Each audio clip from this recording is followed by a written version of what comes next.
Hello everyone, welcome to college classes. तो ये video आम डिस्कसन करवा +3 थर्ड सेमिस्टर जो विषय रही MDC history India knowledge system प्रथम यूनिट इंपोर्टेंट लॉन्ग क्वेश्चन गुड़िक जार आंसर गोटे रही समस्ते देखीदे।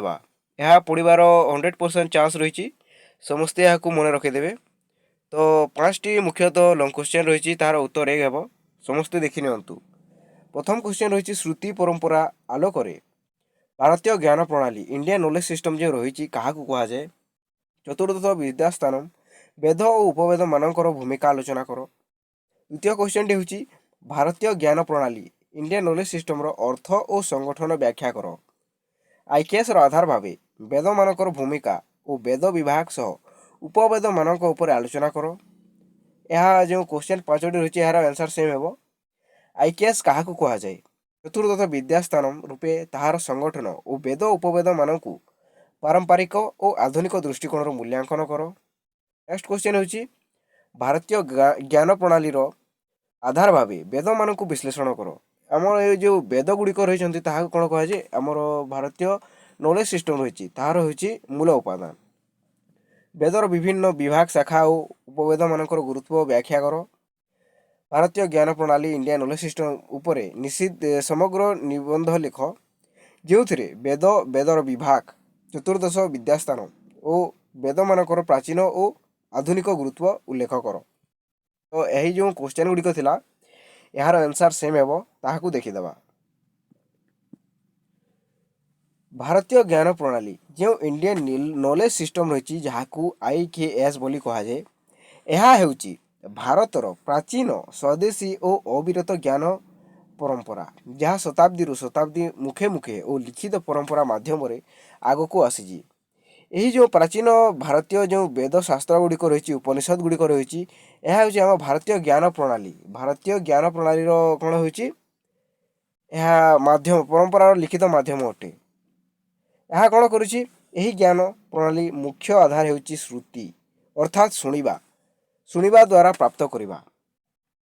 पूर्वर वेद उपनिषद गुड़िक शिष्य मैंने कौन करते गुरुंक ठारू शुणी मन रखुले तेणु ताहा कौन कहुए श्रुति बोली कहुए। शुणा द्वारा प्राप्त ज्ञान को कौन कहुए श्रुति जार सर्वोत्तम उदाहरण होची वेद। आईकेएस केवल धर्म किंबा आध्यात्मिकतार सीमित नुहे यह मानव जीवनर समस्त पार्श्व दैहिक मानसिक सामाजिक आर्थिक नैतिक और आध्यात्मिक को एका साथी गढ़ी थाए। आमर यही आईकेएस भारतीय ज्ञान प्रणाली सबू जो दिग रही समस्त को नहीं एका साथी जीवन को बढ़ाई थाए। आईकेएस मूल लक्ष्य हूँ मानव कल्याण करने और आत्मिक मुख्य है प्राप्त करने गोटे व्यक्ति किपरि से मोक्ष प्राप्ति करें तार कार्य करें आमर आईकेएस इंडिया नॉलेज सिस्टम वेद गुड़िक।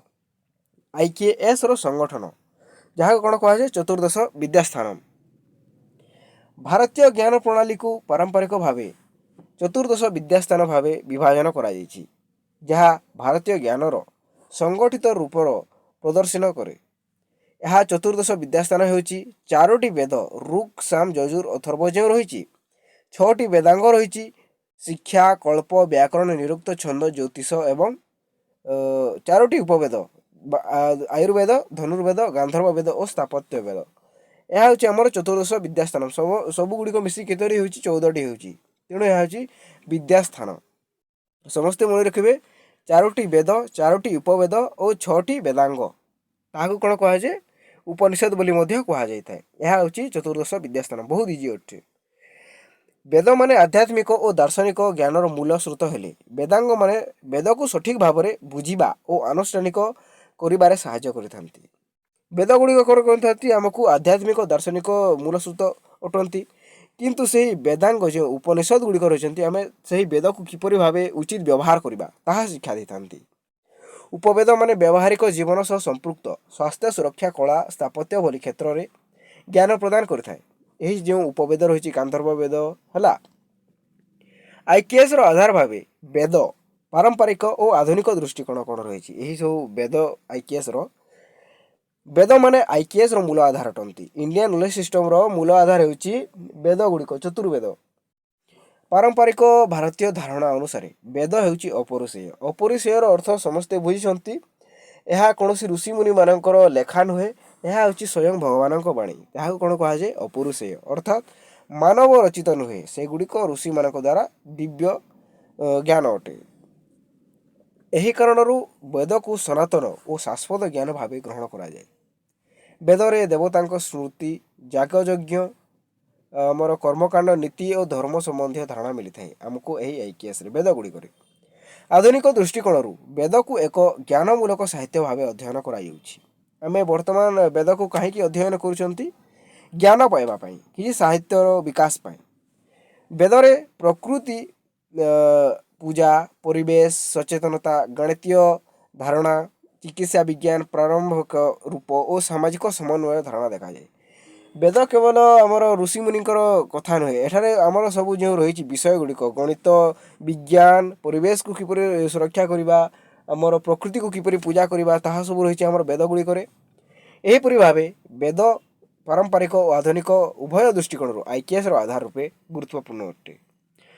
ଏନ୍ସିଏଣ୍ଟ ଟାଇମ୍ରେ ଯେଉଁପରି ଭାବରେ ବେଦ ବ୍ୟବହାର ହେଉଥିଲା, ଆମେ ତାହାକୁ ବର୍ତ୍ତମାନ ମଡ଼ର୍ଣ୍ଣ ଯୁଗରେ ତାହାକୁ ମଧ୍ୟ ବ୍ୟବହାର କରୁଛନ୍ତି। କେଉଁ ସ୍ଥାନରେ? ବିଜ୍ଞାନ ଇତ୍ୟାଦି ସ୍ଥାନରେ। ଆଧୁନିକ ଦୃଷ୍ଟିକୋଣରୁ ବେଦକୁ ଏକ ଜ୍ଞାନମୂଳକ ସାହିତ୍ୟ ଭାବେ ଅଧ୍ୟୟନ କରାଯାଉଛି। ଏହି ବେଦ ଯେଉଁ ରହିଛି ଏହାକୁ ବେଦ ହେଉଛି ଜ୍ଞାନମାନଙ୍କର ଗ୍ରନ୍ଥାଗାର। ବେଦରେ ପ୍ରକୃତ, ପୂଜା, ପରିବେଶ, ସଚେତନତା, ଗାଣିତୀୟ ଧାରଣା ଏସବୁକୁ ଦେଖିଲେ ବର୍ତ୍ତମାନ ବେଦର ବୃହତ୍ ବିଭାଗ ଓ ଶାଖା ଗୁଡ଼ିକ କ'ଣ ରହିଛି? ପ୍ରତ୍ୟେକ ବେଦରେ 4ଟି ମୁଖ୍ୟ ବିଭାଗ ରହିଛି, ଯାହା ହେଉଛି ମନ୍ତ୍ର, ବ୍ରାହ୍ମଣ, ଅରଣ୍ୟକ ଓ ଉପନିଷଦ। ଏହା ଇମ୍ପୋର୍ଟାଣ୍ଟ ହୋଇପାରେ। ବେଦର ଶାଖା ଗୁଡ଼ିକ କ'ଣ କ'ଣ ରହିଲେ ଏହା ହେବ ଅନୁସାର। ମନ୍ତ୍ର ବିଭାଗ, ଦେବତାଙ୍କ ସ୍ମୃତି ସହ ଯଜ୍ଞର ମୂଳ ମନ୍ତ୍ର ରହିଛି। ବ୍ରାହ୍ମଣ ବିଭାଗରେ କ'ଣ ରହିଛି? ଯଜ୍ଞ, କର୍ମକାଣ୍ଡ ବିସ୍ତୃତ ବ୍ୟାଖ୍ୟା ରହିଛି। ମନ୍ତ୍ରରେ କ'ଣ ରହିଛି? ଦେବତାମାନଙ୍କର ଆରାଧନା ଆମେ କିପରି ଭାବେ କରିବା। ଆଉ ବ୍ରାହ୍ମଣ୍ୟରେ ରହିଛି ଏହି ଯେଉଁ ଯଜ୍ଞ କର୍ମକାଣ୍ଡରେ ବିସ୍ତୃତ କିପରି ଭାବେ କରିବା। ଅରଣ୍ୟକ ଭାଗ ହେଉଛି ଗୃହସ୍ଥ ଜୀବନରୁ ବିରକ୍ତ ସନ୍ନ୍ୟାସୀଙ୍କ ପାଇଁ ଗଭୀର ଆଧ୍ୟାତ୍ମିକ ଚିନ୍ତନ। ଅରଣ୍ୟକ ଯେଉଁ ରହିଛି ସେମାନେ ଜଙ୍ଗଲକୁ ଯାଆନ୍ତି, ସେଠାରେ ବିଜ୍ଞାନ ପ୍ରାପ୍ତି କରନ୍ତି। ଉପନିଷଦ ଭାଗ ହେଉଛି ବ୍ରହ୍ମ, ଆତ୍ମା, କର୍ମ ଓ ମୋକ୍ଷ ସମ୍ବନ୍ଧୀୟ ଦାର୍ଶନିକ ତତ୍ତ୍ୱର ସର୍ବୋଚ୍ଚ ପ୍ରକାଶ କରିବା। ନେକ୍ସଟ ହେଉଛି ଆମର ବେଦମାନଙ୍କର ଅନେକ ଶାଖା ଥିଲା, ଯାହା ଗୁରୁ ଶିଷ୍ୟ ପରମ୍ପରାରେ ମୁଖେ ମୁଖେ କ'ଣ ହେଉଛି ଶିକ୍ଷା ପ୍ରଣାଳୀକୁ ପ୍ରତିଫଳିତ କରୁଛି। 4ଟି ଉପବେଦ କ'ଣ ରହିଛି? ସାରାଂଶ, ଆଧୁନିକ ପ୍ରାସଙ୍ଗିକତା ଦେଖିଦେବା 4ଟି ଉପବେଦ ଗୁଡ଼ିକର। ପ୍ରଥମ ରହିଛି ଆୟୁର୍ବେଦ। ଏହା ଅଥର୍ବ ବେଦରୁ ଉଦ୍ଭବ ହୋଇଥିବା ଏକ ସମଗ୍ର ସ୍ୱାସ୍ଥ୍ୟ ବିଜ୍ଞାନ ରହିଛି। ଆୟୁର୍ବେଦ ସମସ୍ତେ ବୁଝନ୍ତି, ଯେଉଁ ଜଡ଼ିବୁଟି ଦ୍ୱାରା ଆମେ କ'ଣ କରିବା? ଗୋଟିଏ ରୋଗର ଚିକିତ୍ସା କରିବା। ମନ୍ତ୍ର ଦ୍ୱାରା ମଧ୍ୟ ଆମେ ବିଭିନ୍ନ ରୋଗର ସମାଧାନ ମଧ୍ୟ କରିଥାଉ। ତାହା କେଉଁଠାରେ ରଚନା କରାଯାଇଛି? ଏହା ଆୟୁର୍ବେଦରେ ରଚନା କରାଯାଇଛି। ଚରକ ସଂହିତା, ସୁଶ୍ରୁତ ସଂହିତାରେ ଶରୀର, ମନ ଓ ଆତ୍ମାର ସମତୁଳନ ମାଧ୍ୟମର ସ୍ୱାସ୍ଥ୍ୟ ଧାରଣା ଦିଆଯାଇଛି। ଆମର ଏହି ଚରକ ସଂହିତା ଆଉ ସୁଶ୍ରୁତ ସଂହିତା, ଏହା ମଧ୍ୟ 1 ମାର୍କ କ୍ୱେଶ୍ଚନ୍ ହୋଇପାରେ। ଆଜି ଆୟୁର୍ବେଦକୁ ଏକ ବିକଳ୍ପ ଚିକିତ୍ସା ଭାବରେ ବିଶ୍ୱରେ ସ୍ୱୀକୃତ ମିଳୁଛି ହେଲା। ଏଲୋପାଥିକ୍, ହୋମିଓପାଥିକ୍ ଛଡ଼ା ଆମେ ଆୟୁର୍ବେଦିକକୁ ମଧ୍ୟ ସମସ୍ତେ ଗୁରୁତ୍ୱ ପ୍ରଦାନ କରୁଛନ୍ତି। ଧନୁର୍ବେଦ ରହିଛି ନେକ୍ସଟ। ଧନୁର୍ବେଦ ଅର୍ଥାତ୍ ଯୁଦ୍ଧ କରିବା ଯେଉଁ ରହିଛି। ଧନୁର୍ବେଦ ଯଜୁର୍ବେଦ ସହ ସମ୍ପୃକ୍ତ। ପୂର୍ବରୁ ଯେଉଁ ଆୟୁର୍ବେଦ ଥିଲା ତାହା ଅଥର୍ବବେଦ ସହ ସମ୍ପୃକ୍ତ ଥିଲା। ଏହା ହେଉଛି ଧନୁର୍ବେଦ ଯଜୁର୍ବେଦ ସହ ସମ୍ପୃକ୍ତ। ଯୁଦ୍ଧ କଳା, ରାଜନୀତି, ସେନା ଶିକ୍ଷା ସହିତ ନୀତି ଓ ଶିଷ୍ଟାଚାରର ପାଠ ଦିଏ। ଆଧୁନିକ ସମୟରେ ଏହା ଶାସ୍ତ୍ର, ଆତ୍ମସଂଯମ ଓ ରାଷ୍ଟ୍ର ସୁରକ୍ଷା ଧାରଣାକୁ ଶକ୍ତିଶାଳୀ କରିଥାଏ। ଆମର ଏହି ଧନୁର୍ବେଦ। ନେକ୍ସଟ ହେଉଛି ଆମର ଗାନ୍ଧର୍ବ ବେଦ। ସାମବେଦରୁ ଉଦ୍ଭବ ହୋଇଛି, ଯାହା ସଙ୍ଗୀତ, ନୃତ୍ୟ, ଶାସ୍ତ୍ରୀୟ ରୂପକୁ ବ୍ୟାଖ୍ୟା କରିଥାଏ।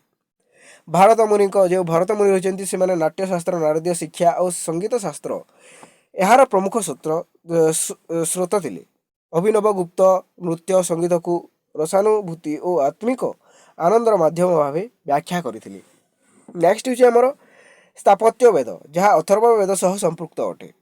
ଏଥିରେ ମନ୍ଦିର ସ୍ଥାପତ୍ୟ, ମୂର୍ତ୍ତିକଳା, ବାସ୍ତୁଶାସ୍ତ୍ର ଓ ଶିଳ୍ପକଳାର ବିସ୍ତୃତ ଧାରଣା ମିଳେ, ଯାହା ଭାରତୀୟ ସଂସ୍କୃତିର ଦୃଶ୍ୟମାନ ପରିଚୟ ଅଟେ।